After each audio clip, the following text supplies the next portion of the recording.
Hello students, welcome to Dakshina E-Classroom. So today we are discussing the paper of cumulative test 2 where you have the questions from force and laws of motion.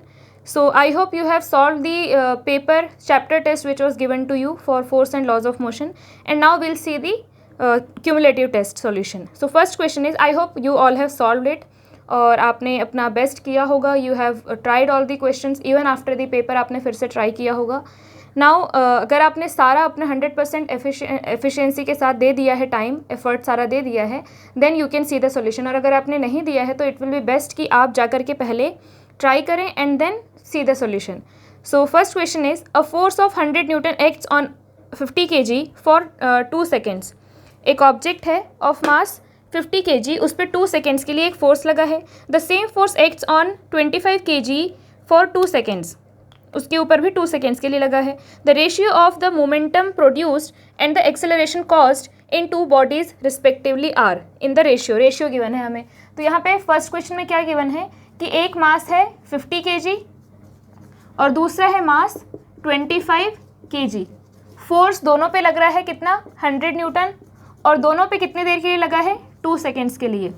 ठीक है ना, कितनी देर के लिए, 2 seconds के लिए लगा है. हमसे पूछा है एक्सेलरेशन, तो यहाँ पे इसको अगर हम m1 m2 कहें तो a1 कितना आ जाएगा, f/m1, और a2 कितना आएगा, f/m2, राइट, क्योंकि f = ma होता है. सो a1 कितना आ गया, f इज़ 100 डिवाइडेड बाई 50 और a2 is 100 divided by 25. This is 2 metre per second square and this is 4 metre per second square. इसका मतलब एक्सेलरेशन a1:a2, जो रेशियो आएगा वो कितना आएगा, 2:4, दैट इज़ 1:2. यहाँ पे आप कैंसिल करोगे, यहाँ पे क्या है, a1/a2 = 2/4, 2 है और ये 4 है, = 1/2. सो रेशियो क्या है, 1:2. अब जैसे यहाँ पे 1:2, पहले हमें मोमेंटम का हमको रेशियो पूछा है और बाद में एक्सेलरेशन का. तो अगर आप 1:2 देखो तो एक ही ऑप्शन में है, विच इज़ ऑप्शन बी. तो आप बिना मोमेंटम का रेशियो कैलकुलेट किए, आपको मोमेंटम का भी रेशियो कैलकुलेट करने बोला है, तो मोमेंटम का रेशियो कैलकुलेट किए बिना भी आप डायरेक्ट आंसर लगा सकते हैं, क्योंकि आपने एक पार्ट सॉल्व किया क्वेश्चन का और उसमें आप देख रहे हैं कि उसको मैच करने वाला एक ही ऑप्शन है.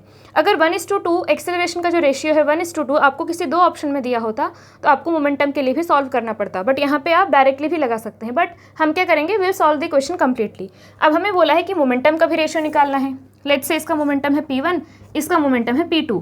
अब आपको मैंने बताया था कि जो मोमेंटम है, मोमेंटम क्या होता है, या फिर जो फोर्स होता है, फोर्स हमने सेकेंड लॉ से क्या पढ़ा था, force is the rate of change of momentum. It is the rate of change of momentum, या फिर I can say change in momentum divided by time. ठीक है.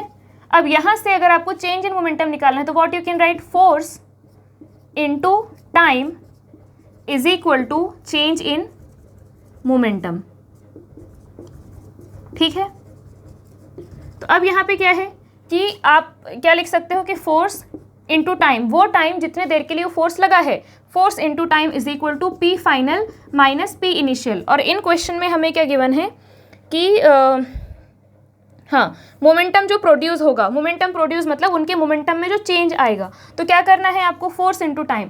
अब इस पर भी उतना ही फोर्स लगा, इस पर भी उतना ही फोर्स लगा, इस पर भी उतनी ही देर के लिए लगा, इस पर भी उतनी ही देर के लिए लगा. तो यहाँ पे दोनों ही केस में फोर्स है 100 न्यूटन और दोनों ही केस में टाइम है 2 seconds. इसका मतलब जो मोमेंटम आएगा वो कितना आएगा, इट इज़ 200 न्यूटन सेकेंड दोनों ही केस में. तो momentum 1 by momentum 2 is equal to कितना होगा, 200/200. सो रेशियो क्या आ जाएगा, 1:1. Ratio will be 1:1. और सेकेंड ऑप्शन में अगर आप देखो तो रेशियो मोमेंटम का 1:1 दिया है, एक्सेलरेशन का 1:2 दिया है. So first option is the correct answer. Now question number 2, the driver of a 3-wheeler moving with a speed of 36 km/h sees a child standing in the middle of the road. ठीक है. एक driver है, वो जा रहा है 36 km/h की speed से. उसने देखा कि सामने रोड पे एक बच्चा खड़ा है. ठीक है. नाउ वो क्या करता है, brings his vehicle to rest in just 4 seconds. 4 second में उसने क्या किया, अपने व्हीकल को रेस्ट पे ले आया. The average retarding force on the vehicle is, जो एवरेज रिटार्डिंग फोर्स होगा वो कितना होगा। The mass of the wheeler 3 wheeler is 335 and mass of the driver is 65 kg। अब पूरे सिस्टम का अगर हम मास लें तो क्या होगा, वो उस 3 व्हीलर का mass plus mass of the person जो उसमें बैठा है, ड्राइवर, तो टोटल कितना आ जाएगा 335 plus 65। Total mass of the system is 335। Second question 335 plus 65 kg that is 400 kg। Clear है। उसकी स्पीड इनिशियली कितनी है, v initial is equal to है 36 किलोमीटर पर आवर, लेकिन हमें SI में लिखना है इसलिए हम क्या करेंगे, मीटर पर सेकेंड में कन्वर्ट करेंगे। 36 into 5/18 metre per second. Metre per second में इससे मीटर पर सेकेंड में कन्वर्ट करने के लिए 5/18 से मल्टीप्लाई करो, कितना आ जाएगा 10 metre per second. Initial velocity 10 metre per second. Final velocity क्या हो गई, इट इज़ 0, क्योंकि उसने क्या किया, रेस्ट में लेके गया। टाइम कितना लगा, 4 सेकेंड में किया उसने पूरा का पूरा। हमें एवरेज फोर्स निकालना है, एवरेज फोर्स निकालना है तो हम क्या करेंगे, मास इंटू एक्सेलरेशन, और यहाँ पे मास इंटू एक्सेलरेशन, मास कितना है 400, एक्सेलरेशन कितना है v final minus v initial divided by 2, अब divided by time, sorry divided by time, तो 400 into V final is 0 minus 10 divided by 4, कितना आ गया 100 into minus 10, it is -1000 newton. Average force कितना है -1000 न्यूटन। और माइनस यहाँ पे क्या शो कर रहा है कि माइनस उसकी वेलोसिटी का जो डायरेक्शन है, वेलोसिटी का जो डायरेक्शन है उसके ऑपोजिट डायरेक्शन में फोर्स लगेगा। सीधी सी बात है, जब आप गाड़ी को रोक रहे हो तो force will be acting in opposite direction. तो एवरेज फोर्स कितना लगा यहाँ पे, average force is equal to कितना है 1000 न्यूटन, और ये गिवन है हमें ऑप्शन सी में। ठीक है, वेट अ मिनट। इसके बाद है option question number 3। A shell of mass 0.02 kg is fired by a gun of mass 100 kg. If the muzzle speed of the shell is 80 metre per second, the recoil speed of the gun is। ये जो question है ये आपका third law of motion का question है। ठीक है, very easy question, third law of motion, और उसके बाद फिर हमने मोमेंटम कंजर्वेशन जो किया है उस पे बेस्ड ये क्वेश्चन है। इनिशियली क्या है, जो गन है, गन के अंदर बुलेट है, गन रेस्ट में, बुलेट भी रेस्ट में, शेल मतलब बुलेट। ठीक है, गन भी रेस्ट में, बुलेट भी रेस्ट में। बुलेट तो गन के अंदर है ना, तो गन अगर रेस्ट में तो वो भी रेस्ट में। बाद में क्या हुआ, बुलेट के पास कुछ वेलोसिटी आ गई। हम क्या कहते हैं कि मोमेंटम कंजर्व रहेगा। तो इनिशियली अगर सिस्टम का मोमेंटम 0 था, इनिशियली अगर सिस्टम की वेलोसिटी 0 थी तो मोमेंटम भी 0 था, मोमेंटम 0 था तो फाइनली भी मोमेंटम 0 होना चाहिए। क्योंकि अगर हम लोग फायर करते हैं तो बुलेट, सिर्फ बुलेट और गन सिस्टम को अगर हम देखें तो दोनों ने एक दूसरे पे फोर्स लगाया, इसलिए इसने इस पे लगाया, इसने इस पे लगाया। ठीक है, तो वहाँ पे कोई बाहर से कोई फोर्स लगा के नहीं हो रहा है। उस केस में इन दोनों का मोमेंटम हम कंजर्व कर सकते हैं। तो मोमेंटम कंजर्वेशन लगाएंगे तो इनिशियली मोमेंटम क्या है सिस्टम का, इनिशियल मोमेंटम क्या था 0 था सिस्टम का। लेकिन बाद में क्या हुआ, बुलेट गई इधर, गन गई इधर। बुलेट की स्पीड मान लो v बुलेट, गन की स्पीड v गन, बुलेट का मास mb, इसका मास mg। तो फाइनली अगर आप देखो, इधर अगर मैंने पॉजिटिव लिया, इधर नेगेटिव लिया, तो फाइनल मोमेंटम कितना होगा mb vb, इसकी वेलोसिटी इधर है इसलिए प्लस, माइनस mg vg। ठीक है, अब ये क्या होना चाहिए, दिस शुड बी 0, क्योंकि इनिशियली 0 था। p final is equal to p initial होना चाहिए ना मोमेंटम कंजर्वेशन से। तो अब यहाँ पे हम देखते हैं mb vb mg vg क्या है। So mass of bullet is 0.02 kg। Velocity of bullet है जिससे उसको फायर किया गया वो है 80 metre per second, is equal to, अब यहाँ पे इसको सॉल्व करोगे, पहले वो लिख लेते हैं, इस इक्वेशन को अगर सॉल्व करोगे तो आप क्या लिख सकते हो, mb vb, इसको इधर लेके जाओ, is equal to mg vg। ठीक है, mb कितना है 0.02 इंटू velocity is 80 is equal to mg given है 100, और vg हमें निकालना है कि रिकॉइल वेलोसिटी मतलब किस वेलोसिटी से वो पीछे धक्का आएगा, जो गन है वो किस स्पीड से पीछे धक्का देगी। ठीक है, तो यहाँ पे क्या आ जाएगा, vg will be equal to, अगर इसको हम सॉल्व करते हैं, सो हियर वी हैव, नीचे आ जाएगा 100 और ये और एक 100 इधर नीचे आएगा। So vg will be equal to, ये कैंसिल हुआ, 16 डिवाइडेड बाई 1000, तो ये हो जाएगा 0.016 metre per second. Velocity of gun, जो रिकॉइल स्पीड है, किधर है रिकॉइल स्पीड, मतलब ये देखो इधर गन ऐसे रखी हुई है, बुलेट को उधर फायर किया और खुद ऐसे पीछे आई, खुद पीछे आई, हमने माना ना पीछे आएगी, कितनी स्पीड से आएगी 0.016, which is very very small. 0.016 is very small, लेकिन होगी ना थोड़ा बहुत, तो यहाँ पे हमें जर्क फील होगा। और उसी के कंपैरिजन में अगर आप देखो बुलेट की स्पीड तो बहुत हाई स्पीड से जाएगा, 80 मीटर पर सेकेंड से जाएगा, ठीक है ना। 80 मीटर पर सेकेंड मतलब 10 मीटर पर सेकेंड ही तो 36 किलोमीटर पर आवर हो जाता है। तो 80 सोच लो, 36 इंटू 8 किलोमीटर पर आवर, इतनी बड़ी स्पीड। इसके बाद हाँ, तो इसका आंसर कौन सा हो जाएगा? Option C.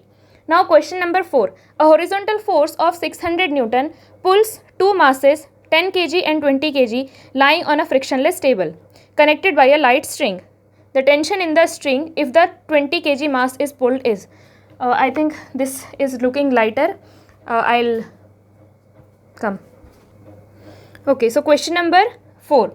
A horizontal force of 600 Newton pulls a mass 10 kg और 20 kg है मास, उसको हमने क्या किया है, एक स्ट्रिंग से कनेक्ट कर दिया, स्ट्रिंग मतलब रस्सी, और उसके बाद वी आर पुलिंग दी किसको खींच रहे हैं, 20 kg मास को हम 600 न्यूटन फोर्स लगा करके इधर खींच रहे हैं।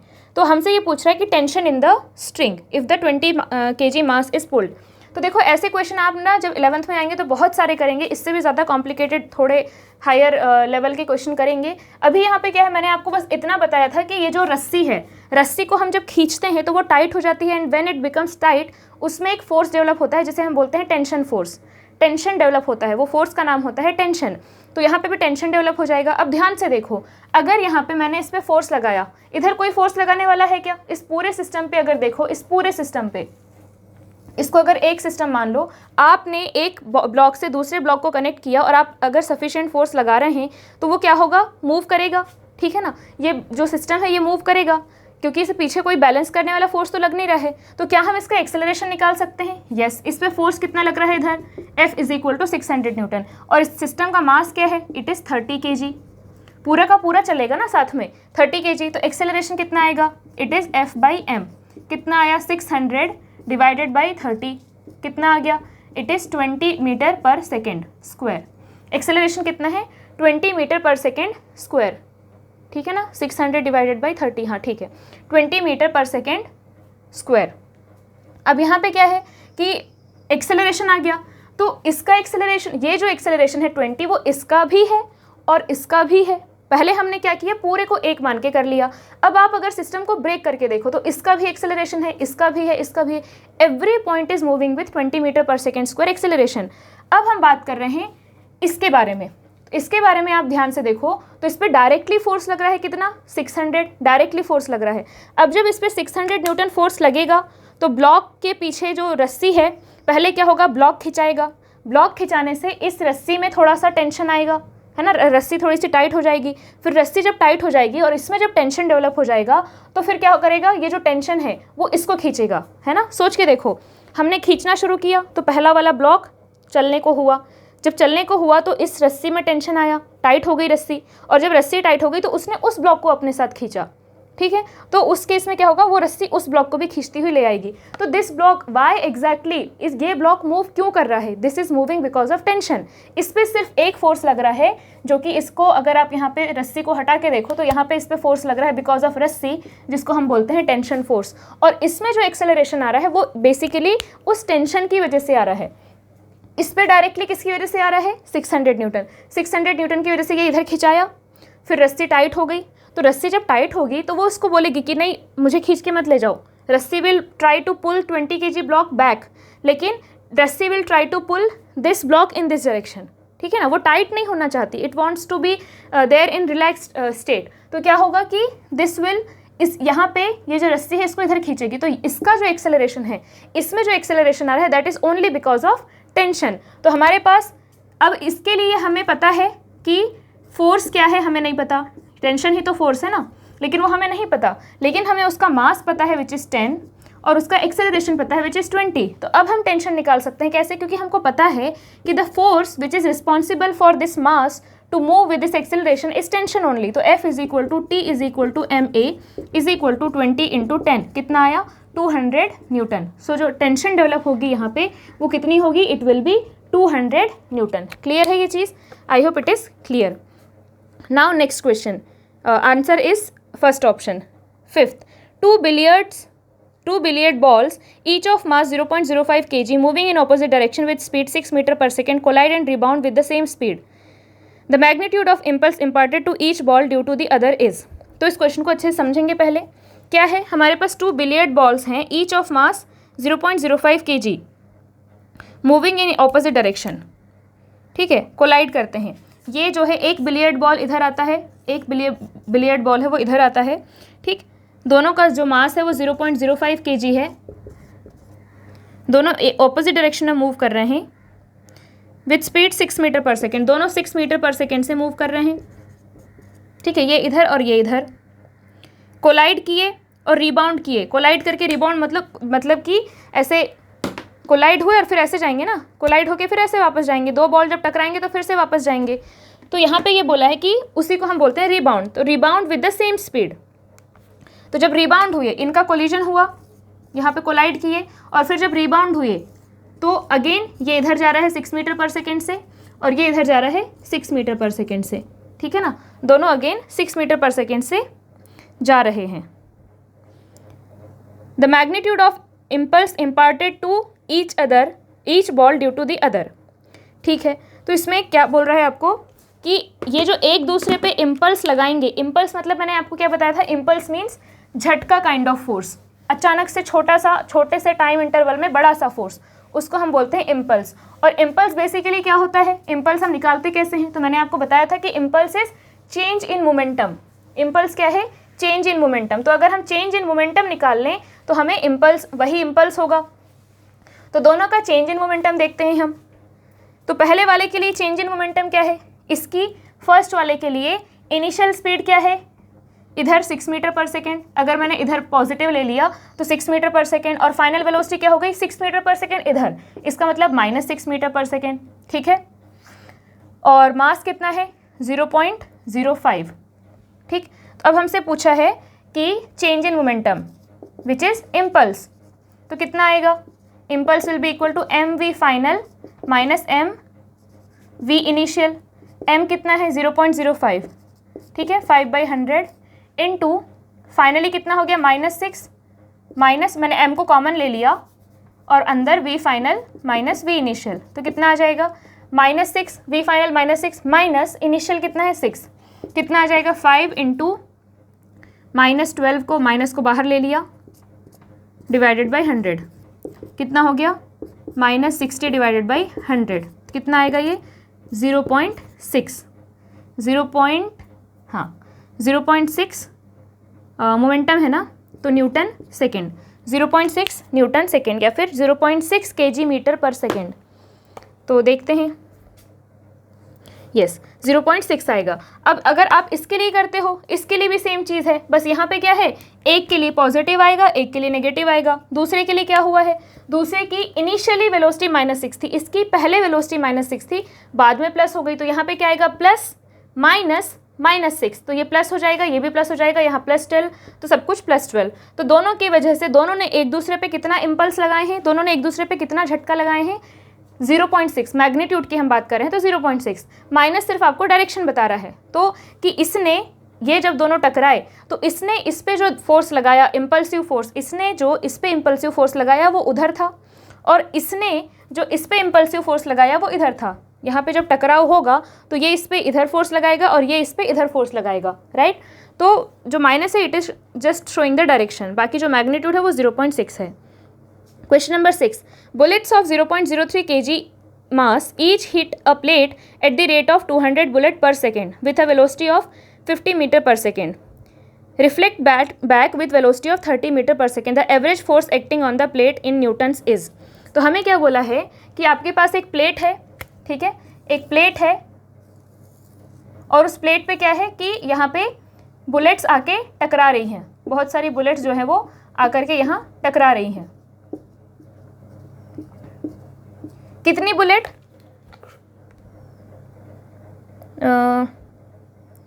How many bullets are there, 200 bullets per second, 200 bullets per second. हर सेकेंड में 200 बुलेट आके इस प्लेट पे टकरा रही हैं, ठीक है। और उस कितने स्पीड से, तो वो आती हैं 50 मीटर पर सेकेंड से, and they go back after reflection. आई, टकराई और वापस गई with what 30 metre per second से वापस चली गई, ठीक है। अब यहाँ पे आपको बोला है कि the average force acting on the plate in newton is. तो देखो यहाँ पे अगेन ऐसे केसेस में क्या है ना, आपको निकालना पड़ता है change in momentum. Change in momentum निकाल करके you find out the force, average force. तो पहले इस चीज़ को अच्छे से समझो। यहाँ पे क्या हो रहा है कि ये जो बुलेट है, ये बुलेट आई, टकराई और वापस गई, तो इनकी वेलोसिटी चेंज हुई कि नहीं हुई? हुई ना। अगर वेलोसिटी चेंज हुई, उसको किसने कराया चेंज? उस सरफेस ने, प्लेट की जो सरफेस है उसने उस पर फोर्स लगाया, उसने उसको अंदर जाने नहीं दिया। अगर वहीं पे मिट्टी होती या कुछ ऐसी चीज़ होती जो रिजिड ना होती, जो फ्लेक्सिबल होती, तो वो, या फिर ऐसी होती जो फट सकती है, तो बुलेट सीधे अंदर चली जाती, वेलोसिटी चेंज हुए बिना। लेकिन यहाँ पे क्या है, वेलोसिटी 50 थी, फिर 30 हो गई। इसका मतलब यहाँ पे वेलोसिटी चेंज हो रही है। इसका मतलब वेलोसिटी चेंज कौन करा रहा है? This plate. अगर ये प्लेट वेलोसिटी चेंज करा रही है, इसका मतलब प्लेट इन बुलेट्स पे, हर बुलेट पे कुछ फोर्स लगा रही है। अब जब प्लेट हर बुलेट पे कुछ फोर्स लगा रही है, तो सारी की सारी बुलेट मिलके उस पर भी उतना ही फोर्स लगाएंगे। तो हमसे पूछा है कि यहाँ पे एवरेज फोर्स, तो हम ये पता कर लेते हैं कि 1 सेकेंड में कितना फोर्स लगेगा। ठीक है, एक जो एवरेज होगा 1 सेकेंड में कितना लगेगा। ठीक, let me check the question one more time. हाँ, तो हमसे क्या पूछा था? Average force acting on the plate in newtons is, कितना फोर्स इस पे लगेगा। ठीक है भाई, तो अब यहाँ पे अगर हम एक बुलेट की बात करें, ठीक है, if you talk about one bullet, तो वन बुलेट की इनिशियल स्पीड क्या थी? मैंने नीचे ले लिया पॉजिटिव, ऊपर ले लिया नेगेटिव। तो नीचे अगर पॉजिटिव लिया तो इनिशियली वेलोसिटी कैसी थी? 50 इन डाउनवर्ड डायरेक्शन, तो it is 50 metre per second. और फाइनल वेलोसिटी क्या हो गई? -30, ऊपर है ना, तो -30 मीटर पर सेकेंड। ठीक है, नहीं, ऊपर पॉजिटिव नीचे नेगेटिव लेंगे, मेरी मर्जी। ठीक है, जस्ट जोकिंग, कुछ भी ले सकते हैं। सो नीचे माइनस लिया, ऊपर प्लस लिया। तो बेसिकली इसमें क्या है, जितना फोर्स प्लेट लगा रही है उतना ही फोर्स बुलेट लगा रही है। बुलेट ने जो फोर्स प्लेट पे लगाया वही प्लेट ने बुलेट पे लगाया। तो यहाँ पे क्या है, इनिशियली जो वेलोसिटी थी -50 और फिर हो गई +30। ठीक है, और ये तो हो गया एक बुलेट के केस में। तो एक बुलेट का अगर मोमेंटम चेंज होता है, बुलेट का मास भी हमें गिवन होगा, हाँ 0.03 kg। हर बुलेट का मास है 0.03 kg, m is equal to 0.03 kg। तो हम अगर एक बुलेट के चेंज इन मोमेंटम की बात करें, अगर हम बात करें तो कितना आएगा? So that will be delta P is equal to, चलो डेल्टा वगैरह आपको पता नहीं है, change in momentum is equal to P final minus P initial is equal to M V final minus V initial is equal to 0.03 into V final कितना है 30 minus -50, तो ये बाहर निकालेंगे 0.03 इंटू ये हो जाएगा 80, यहाँ से हमारे पास क्या आएगा 240, सो 2.4। तो एक बुलेट का चेंज इन मोमेंटम कितना है? 2.4। एक बुलेट का चेंज इन मोमेंटम 2.4 है। लेकिन ऐसी कितने बुलेट गिर रही हैं एक सेकेंड में? ऐसे 200 बुलेट गिर रही हैं एक सेकेंड में। तो एक सेकेंड में, 1 सेकेंड में टोटल जो चेंज इन मोमेंटम हो रहा है वो कितना है? सिर्फ एक सेकेंड में एक बुलेट का मोमेंटम चेंज नहीं हो रहा है, एक सेकेंड में 200 बुलेट्स का मोमेंटम चेंज हो रहा है, क्योंकि एक सेकेंड में 200 बुलेट गिर रही हैं, फिर अगले सेकेंड 200 बुलेट, फिर अगले सेकेंड 200 बुलेट। तो एक सेकेंड में 200 बुलेट का मोमेंटम चेंज हो रहा है। अगर 200 बुलेट का मोमेंटम चेंज होगा तो कितना हो जाएगा? एक का है 2.4, तो 200 का कितना हो जाएगा? 200 इंटू 2.4। तो फिर जो net total change in momentum है, एक सेकेंड में कितना टोटल चेंज इन मोमेंटम हो रहा है, इसको अगर हम सॉल्व करते हैं तो ये हो जाएगा 48 और फिर 10, ठीक है ना, 480 इतना हो जाएगा। तो इसका मतलब 480 मोमेंटम चेंज हो रहा है न्यूटन सेकेंड, 480 मोमेंटम चेंज हो रहा है 1 सेकेंड में। इसका मतलब अगर हमें फोर्स निकालना है तो फोर्स क्या होता है? Change in momentum divided by time taken to change that momentum. Change in momentum divided by time taken to change that momentum. Change in momentum कितना है? 480 न्यूटन सेकेंड। और इस चेंज को होने में कितना टाइम लग रहा है? Just 1 second. ये तो 1 सेकेंड में हो रहा है ना, तो कितना आ जाएगा?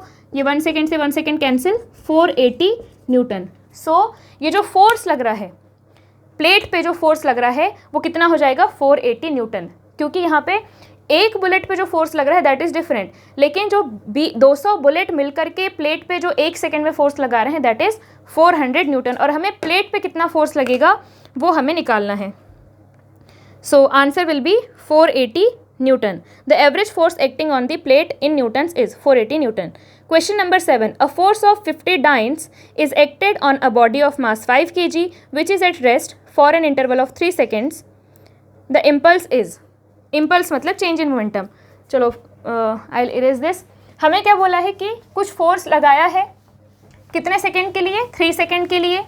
इनिशियली बॉडी रेस्ट में थी, तो इम्पल्स कितना होगा? इम्पल्स मतलब change in momentum. So we have a force of 50 dyne. तो 50 डाइन मतलब मैंने आपको बताया था कि 1 newton is equal to 10 to the power 5 dyne. It means 1 divided by 10 to the power 5 newton is equal to 1 dyne. इसको इधर नीचे लेके आ जाओ, मतलब 1 dyne is equal to 10 to the power -5 newton. It means 50 dyne is equal to 50 into 10 to the power -5 newton. तो कितना force लग रहा है? 50 डाइन का फोर्स लग रहा है. For how much time? कितने देर के लिए लगा है? t is equal to 3 second. तो चेंज इन मोमेंटम हम कैसे निकालते हैं? Change in momentum, change in momentum निकालना है basically impulse. Change in momentum which is basically impulse, है ना. तो वो कितना आता है? Change in momentum is f into T. F कितना है? 5 into 10 to the power -4 into time कितना है? 3 सेकेंड्स. तो कितना आ जाएगा? 15 into 10 to the power -4 Newton second. 15 into 10 to the power -4 Newton second, या फिर 1.5 into 10 to the power -3 Newton second, क्योंकि हमें ऑप्शंस में ऐसा दिया है. तो कौन सा करेक्ट होगा? The third option, C option will be correct. Next question number 8. Swimming is possible by the. स्विमिंग कैसे हो पाती है? हम पानी को पीछे धक्का देते हैं तो हम आगे जाते हैं. So that is simply third law of motion. Next, a cricket player catches a ball of 0.1 kg moving with a speed of 10 metre per second in 0.1 second. Force exerted, यहाँ पे फ्रॉस्ट लिखा है, force exerted by him is. तो इसके लिए तो है हमारे पास जगह. क्या गिवन है हमें कि मास है, बॉल का मास है कितना? 0.1 kg. This is question number 8. 0.1 kg moving with speed 10 metre per second, और 0.1 सेकेंड में जो प्लेयर है वो कैच करता है बॉल को 0.1 सेकेंड में. ठीक है. Force exerted by him is. अब क्या होगा जब वो कैच करेगा ना, 0.1 सेकेंड में कैच करता है, मतलब कैच करके वो उसको रेस्ट में लेके आ गया, तो उसकी फाइनल वेलोसिटी क्या हो जाएगी? कैच किया जब हमने बॉल को, तो हमने बॉल को रेस्ट में ले आए, तो इनिशियली 10 थी, फाइनली हो गई 0. ठीक है. तो अगर हमें फोर्स निकालना है तो क्या करेंगे? Change in momentum divided by time taken. तो चेंज इन मोमेंटम क्या होगा? यहाँ पे आप लिख सकते हो M V final minus V initial divided by T. ठीक. तो अब यहाँ पे वी फाइनल क्या है? F will be equal to M which is 0.1 into V final is 0 - 10 divided by 0.1. 0.1 से 0.1 कैंसिल. एफ का अगर आप मैग्नीट्यूड लोगे, minus is just showing the direction, magnitude लोगे तो कितना आएगा? 10 newton. So answer will be 10 which is option D. Next question number 10. External forces are always balanced? No. कुछ भी हो सकता है, बैलेंस भी हो सकता है, अनबैलेंस भी. Never balanced? No. May be और may not be balanced? Yes, this is correct. None of these. So C is correct. When a body is stationary, जब बॉडी स्टेशनरी है मतलब जब रेस्ट में है, ठीक है, there is no force acting on it. The forces acting on it are not in contact with it. The combination of forces acting on it balances each other. The body is in vacuum. तो देखो A B और D तो जो है वो they do not make any sense. आपको अगर अभी समझ में आ गया है अच्छी बात है, नहीं आया है 11th में क्वेश्चन आप फिर करेंगे और तब आपको और अच्छे समझ में आएगा. बाकी फर्स्ट ऑप्शन मैं समझा सकती हूँ. There is no force acting on it. ऐसा नहीं है ना, अगर body stationary, I am at rest, does it mean that there is no force acting on it? No. मुझ पे mg हमेशा लग रहा है. mg is always acting on me. अगर हम अर्थ के आसपास हैं तो mg हम पे हमेशा लगेगा. But if I am at rest, इसका मतलब mg को बैलेंस करने के लिए कोई दूसरा फोर्स भी होगा. जैसे अभी अगर मैं रेस्ट में हूँ, इसका मतलब mg को बैलेंस करने के लिए मुझे सरफेस से एक ऊपर पुशिंग फोर्स लग रहा है. सरफेस से मुझे ऊपर पुशिंग फोर्स लग रहा है. अगर यहीं पे पानी डाल दो तब मैं I will not be able to be at rest. मैं नीचे जाती जाऊँगी पानी में. अगर पानी इन्फिनिटी तक रहे तो मैं इन्फिनिटी तक जाती रहूँगी. तो यहाँ पे क्या है कि there is no force acting on it, ऐसा नहीं कहेंगे। फोर्स बहुत सारे एक्ट हो सकते हैं, हो सकता है मुझे इधर से भी कोई पुश कर रहा हो, इधर से भी कोई पुश कर रहा हो, लेकिन दोनों इक्वली मुझे फोर्स लगा रहे हों, तो भी मैं रेस्ट में रहूँगी। इसका मतलब मुझ पे फोर्स लग रहे होंगे, हो सकता है मुझ पे 1000 फोर्स लग रहे हो, लेकिन सारे के सारे अगर एक दूसरे को बैलेंस कर लेंगे then I will be at rest. तो ये जो ऑप्शन है बच्चे अधिकतर देख के वो लगा देते हैं कि उस पर कोई फोर्स नहीं लग रहा होगा। नो, फोर्स लग रहे होंगे बट वो सारे एक दूसरे को बैलेंस कर रहे होंगे। तो the combination of forces acting on it balance each other, this will be the right option. The body is in vacuum, भाई वैक्यूम से क्या फ़र्क पड़ता है, क्या वैक्यूम में mg नहीं लगेगा, लगेगा ना। The forces acting on it are not in contact with it, doesn't matter, contact में है नहीं है उससे फ़र्क नहीं पड़ता, फोर्स लग रहा है या नहीं लग रहा है उससे फ़र्क पड़ता है। इसके बाद question number 12, a particle is in straight line motion with uniform velocity, a force is not required. अगर यूनिफॉर्म वेलोसिटी से चल रहा है, यूनिफॉर्म वेलोसिटी से चल रहा है तो हमें उस पर कोई फोर्स लगाने की ज़रूरत नहीं है। क्या करने के लिए, अगर हम चाहते हैं कि वो उसी वेलोसिटी से चलता रहे, उसी वेलोसिटी से चलता रहे, उसी डायरेक्शन में चलता रहे, then we don't need any force. A particle is in straight line motion with uniform velocity, a force is not required to increase the speed, is it correct. क्या हमें स्पीड को इंक्रीज करने के लिए force की ज़रूरत नहीं? No, ज़रूरत है, तो option A is wrong. To decrease the speed, speed को डिक्रीज करने के लिए फोर्स चाहिए, तो ये ऑप्शन भी रॉन्ग है। To keep the speed constant, speed को कांस्टेंट रखने के लिए हमें फोर्स की जरूरत नहीं पड़ेगी, वो अपने आप कांस्टेंट रहेगी। To change the direction, direction change करने के लिए भी तो हमें फोर्स लगाना पड़ेगा ना, तो the force is not required, force किसके लिए रिक्वायर्ड नहीं है? To keep the speed constant. Next, when a constant force is applied to a body it moves with, constant force लगाएंगे F इज इक्वल टू होता है ma, कहीं पे भी नहीं लिखा है, F इज इक्वल टू होता है ma। अगर हम कांस्टेंट फोर्स लगा रहे हैं तो मास तो कांस्टेंट है ही, एक्सेलरेशन भी कांस्टेंट रहेगा, तो it moves with uniform acceleration. Uniform acceleration मतलब constant acceleration. Next, an object will continue accelerating, object accelerate तब तक होता रहेगा जब तक उस पर एक रिजल्टेंट फोर्स, एक अनबैलेंस फोर्स लगता रहे, ठीक है, तो तब तक चलता रहेगा अनटिल एंड अनलेस हम उस पर जीरो फोर्स ना लगाएं। जब तक फोर्स जीरो नहीं हो जाता तब तक वो एक्सेलरेट होता रहेगा। So an object will continue accelerating until resultant force on it begins to decrease. अरे भाई, फोर्स अगर डिक्रीज भी होने लग जाए, तो फोर्स तो लग ही रहा है ना, भले ही कम लग रहा है लेकिन लग रहा है, तो वो एक्सेलरेट करता रहेगा। Its velocity changes it direction, तब भी फोर्स लग रहा है। The resultant force on it is zero. Okay, B option फिर से देखते हैं, its velocity changes its direction, velocity भी अगर चेंज हो रही है तो इसका मतलब भी वो एक्सेलरेट हो रहा है। The resultant force on it is zero, अगर जीरो हो गया रिजल्टेंट फोर्स, रिजल्टेंट मतलब कोई भी अनबैलेंस्ड फोर्स नहीं है, सारे के सारे फोर्स बैलेंस्ड हैं, उस केस में एक्सेलरेशन क्या हो जाएगा, बॉडी एक्सेलरेटिंग नहीं होगी, body will not be accelerating. So C option is correct. Question number 15, when an object undergoes acceleration its speed always increases, क्या ये करेक्ट है? नो, एक्सेलरेशन जब लग रहा है तो बढ़ भी सकती है, घट भी सकती है। हम लोग रिटार्डेशन अलग से नहीं बोलते हैं, जो रिटार्डेशन है मतलब वो नेगेटिव एक्सेलरेशन है, तो वो एक्सेलरेशन ही ना। तो it's speed always increases, not necessary, speed बढ़ सकती है, घट सकती है, डायरेक्शन चेंज हो सकता है। Its velocity always increases, not necessarily. It always falls towards the earth, not necessarily. अभी क्या है, मैंने इसको एक्सेलरेशन दिया तो ये तो ऊपर गया, ऊपर गया कि नहीं गया, भले ही बाद में नीचे आया लेकिन अभी तो ऊपर गया ना, अब नीचे आया। सो ज़रूरी नहीं कि हमेशा अर्थ की तरफ फॉल करेगा, ये ऊपर गया अब नीचे आया। सो लेकिन अगर एक्सेलरेशन है इट मीन्स m इंटू ए की कुछ ना कुछ वैल्यू आएगी। इट मीन्स अगर एक्सेलरेशन है तो फोर्स हमेशा लग रहा होगा, बिना फोर्स के एक्सेलरेशन नहीं हो सकता। So D option is correct. Question number 16, an unbalanced force acts on a body, the body must remain in same state. No, अगर अनबैलेंस फोर्स है तो वो एक्सेलरेट पक्का होगी, अपने स्टेट को चेंज पक्का करेगी, सेम स्टेट में नहीं रह सकता। Must move with uniform velocity, must move with uniform velocity, that is also wrong. Must accelerate, yes accelerate करना ही पड़ेगा। Must move along a circle, no, अभी मैंने इस पर फोर्स लगाया, क्या ये सर्कल में मूव कर रहा है? नो, तो अगर हम फोर्स लगा रहे हैं तो एक्सेलरेशन रहेगा बस।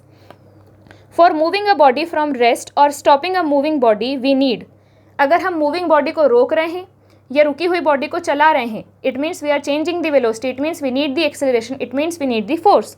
सो फोर्स 17th का A. Question number 18, a constant force acts on a body of mass m at rest for t seconds and then cease to act. In next t seconds the body travels a distance x. Magnitude of force is. तो यहाँ पे हमें क्या बोला है कि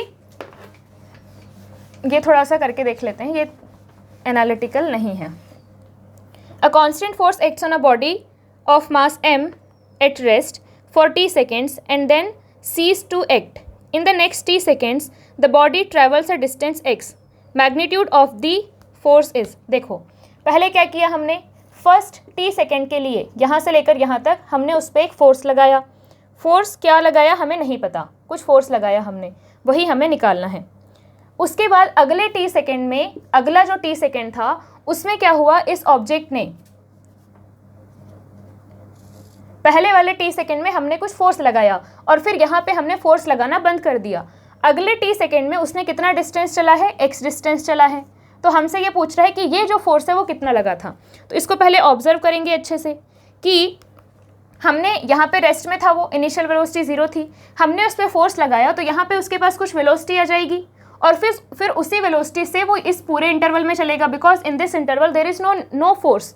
तो यहाँ पे वो इस कांस्टेंट वेलोसिटी से चलेगा। तो व्हाट वी कैन राइट कि x is equal to velocity into time. ठीक है, इस इंटरवल के लिए what we can write, x is equal to velocity into time, क्योंकि यहाँ पे कोई एक्सेलरेशन नहीं है। अब अगर यहाँ पे हम आते हैं तो यहाँ पे इस इंटरवल से हम क्या निकाल सकते हैं, ये वेलोसिटी एग्जैक्टली क्या है।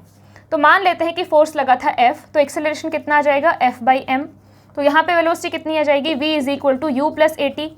इस इंटरवल में लगाएंगे v is equal to U plus A T. Initial velocity क्या है 0, एक्सेलरेशन क्या है f/m, और टाइम कितना है t, और ये आया इज इक्वल टू v। और यहाँ से आप v को क्या लिख सकते हो, v is equal to x/t। तो उसको यहाँ रिप्लेस कर दो, x/t is equal to f/m into T.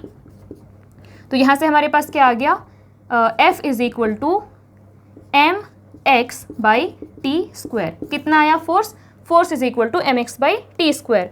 तो आंसर कौन सा करेक्ट होगा, ए ऑप्शन mx/t स्क्वायर। इसके बाद question number 19। A force of 10 Newton is applied on a body of mass 2 kg at rest. एक बॉडी है of mass 2 kg which is at rest, उस पर हमने फोर्स लगाया है 10 न्यूटन का। The distance travelled by body in 2 second is. तो simple है, आपके पास एक्सेलरेशन आ जाएगा, आप डिस्प्लेसमेंट निकाल सकते हो। कितना है, 10 न्यूटन फोर्स लगाए हैं और 2 kg का मास है, तो यहाँ पे एक्सेलरेशन क्या आ जाएगा, force divided by mass which is 5 metre per second square. Now they want us to calculate the displacement. A आ गया, अब क्या आप क्या कर सकते हैं, S is equal to U T plus half A T square. Initially वो रेस्ट में था तो 0 प्लस हाफ, ए कितना है 5, टी स्क्वायर कितना है 2 सेकेंड में निकालना है, तो ये आ गया 4, कैंसिल किया, S is equal to 10 metre. So A option is the correct answer, 10 meter. Question number 20. Newton's third law of motion can be used to explain. First, why the passenger in a bus tend to fall backward when it starts suddenly. हम जब बस suddenly start होती है तो हम पीछे क्यों झुकते हैं, because of inertia, not because of third law. क्योंकि हम लोग रेस्ट में थे और हमारे पैर सडनली बस के साथ आगे जाते हैं तो हम पीछे हो जाते हैं।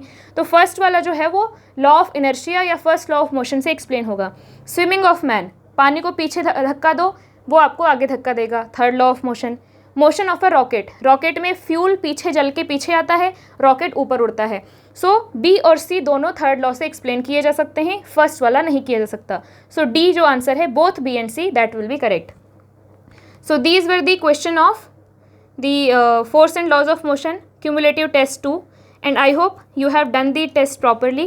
अच्छे से करो, थोड़ा अगर बेसिक्स क्लियर हो जाएंगे, बेसिक्स के क्वेश्चंस बनेंगे तो 11th 12th will be easy for you, only if you are planning to come for NEET and JEE, otherwise you don't have to do this. आपके कुछ और इंटरेस्ट है तो बिल्कुल आप वो कीजिए, but if you are preparing for IIT और NEET then you should do this practice. So that's it, अच्छे से पढ़ाई करो, प्रैक्टिस करते रहो। Thank you.